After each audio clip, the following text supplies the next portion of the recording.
Hello అండి, చపాతీ కర్రతో పని లేకుండా 10 నిమిషాల్లో పిల్లల లంచ్ బాక్స్లోకి ఈజీగా అయిపోయే మసాలా పరాటా తయారు చేసుకుందాం.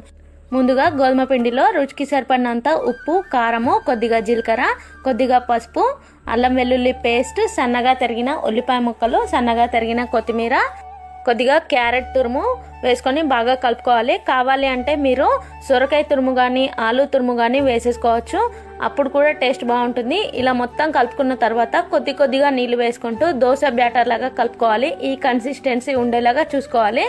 ఇప్పుడు స్టవ్ పైన పెనం పెట్టుకొని కొద్దిగా ఆయిల్ రాసేసుకొని ఈ పిండిని గరిటతో ఇలా రౌండ్గా వేసుకోవాలి.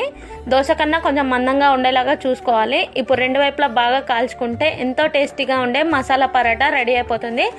చపాతీ కర్ర లేకుండా, పిండి కలపాల్సిన అవసరం లేకుండా ఇలా సింపుల్గా మసాలా పరాటా అయితే రెడీ చేసేసుకోవచ్చు. పిల్లల లంచ్ బాక్స్లోకి 10 మినిట్స్లో రెడీ అయిపోతుంది. నచ్చితే లైక్ చేయండి.